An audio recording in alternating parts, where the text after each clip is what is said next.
line up.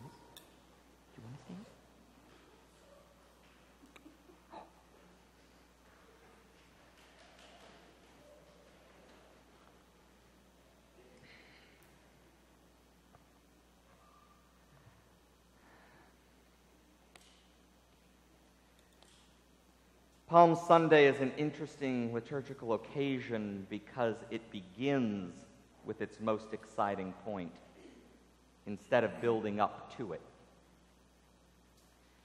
We take up palm fronds and we march in procession, praising God for all of the wonderful things that God has done for us. We join with the very stones of the earth in crying out praise, because no matter what darkness might enter our lives, we know that ultimately God is the God of our salvation, and we are destined for the light.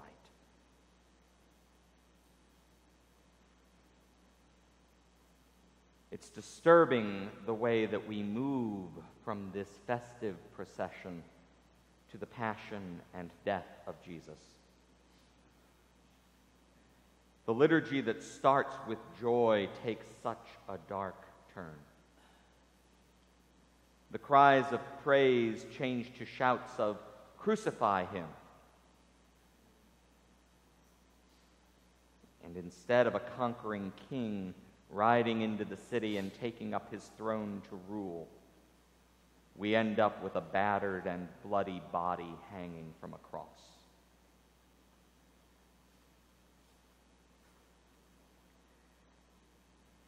I will be honest that I don't want to walk with Jesus to the cross right now. I already see too many crosses all around me. We live in a society where fear and hatred seem to hold the upper hand. If you turn on the TV or read a newspaper, it's angry voices that dominate. If you go to the internet, it's hurtful words and insidiously poisonous speech that you'll find in so many corners. Around us, and maybe even among us, people are going hungry, losing their jobs and homes, worrying how they will make it into next week, let alone next year or next month. There's too much pain and sorrow and death, and I just don't want any more of it. I can't stomach any more of it. What I want is a conquering king. I want a God who will rend open the heavens and come down here and end the suffering and injustice, end the hate and the fear. I want a God who has the upper hand here and now.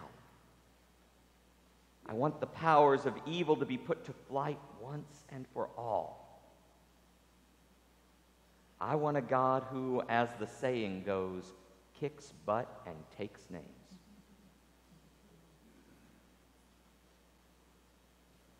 Can any of y'all identify with those feelings?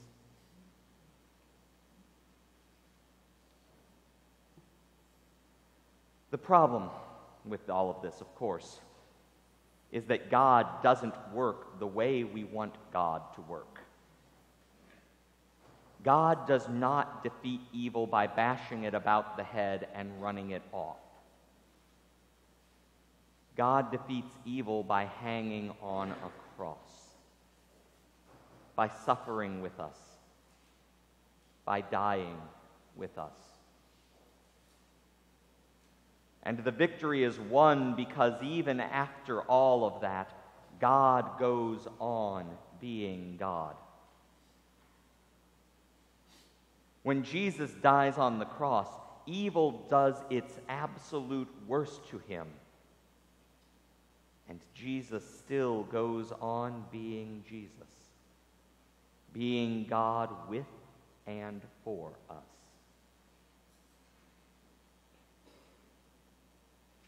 And because of him, we know that we can go on too, through the darkness of hatred and fear and injustice and oppression, and into the light of God's reign of justice.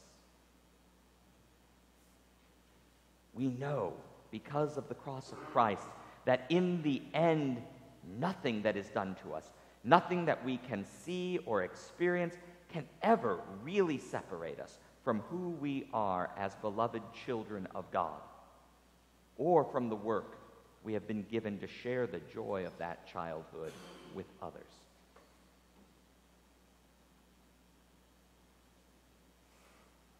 There's an old spiritual that's very appropriate to this day. It often goes through my head at this time of year, especially at those times when I have to look evil in the eye.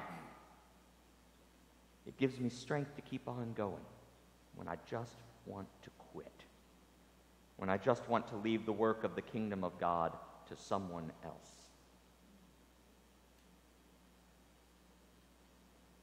Ride on, King Jesus,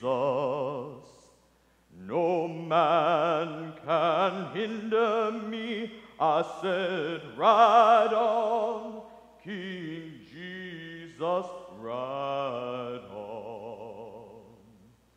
No man can hinder me. I said, no man can hinder me.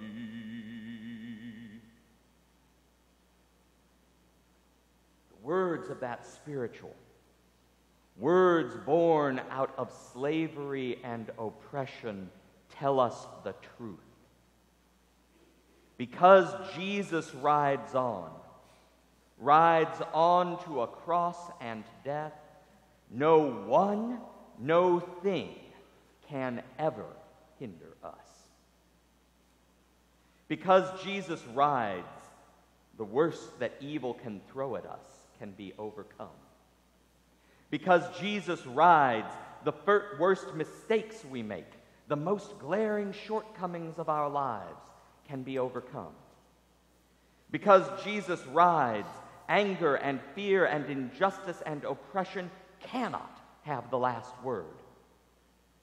Because Jesus rides, the light will overcome the darkness.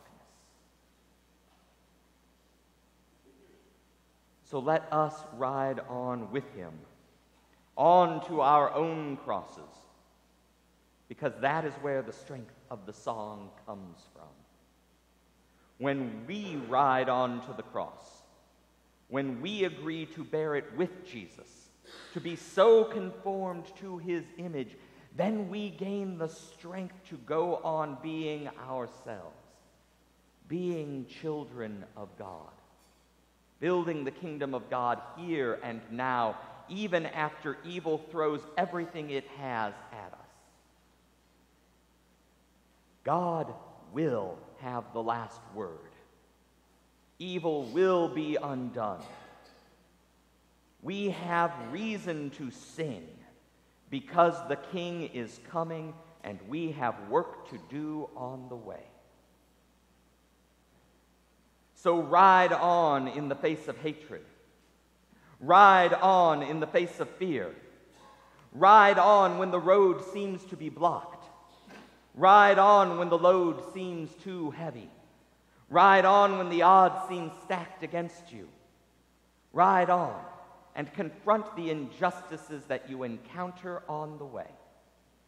Feed those who are hungry, shelter those who are homeless, heal those who are sick and wounded. Answer hatred with love. Answer anger with peacefulness. Answer fear with hope.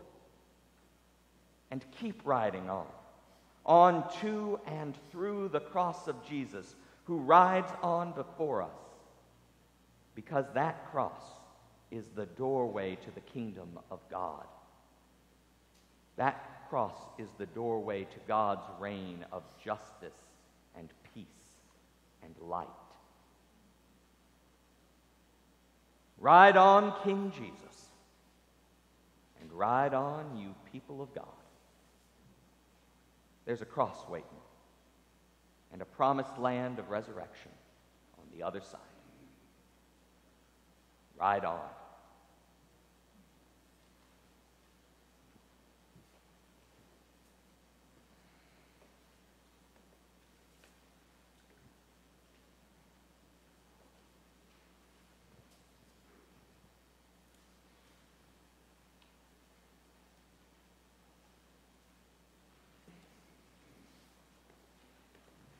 Please stand.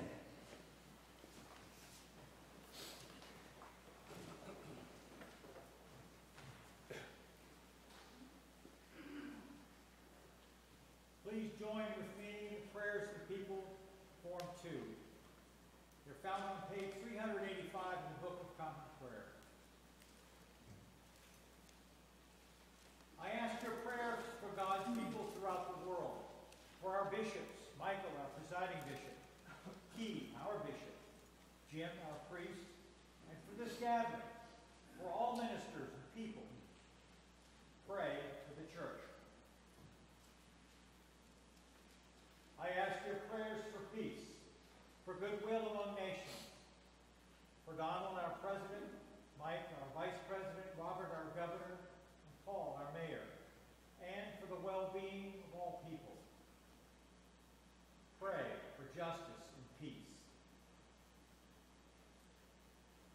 I ask your prayers for the poor, the sick, the hungry, the oppressed, and for those in prison, especially those St. Matthew's members who are distressed in body, mind, or spirit.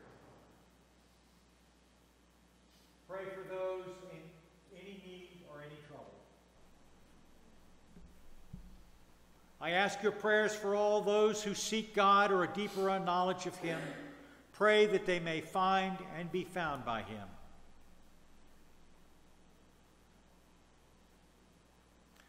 I ask your prayers for the departed.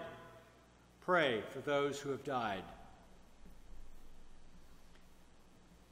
I also ask your prayers for the following ministries: for St. Matthew's Discernment Team, St. Matthew's Vestry members, our companion diocese of Alaska and the Virgin Islands, Mark and Ambrose, their bishops, and the clergy and the staff of Carpenter House.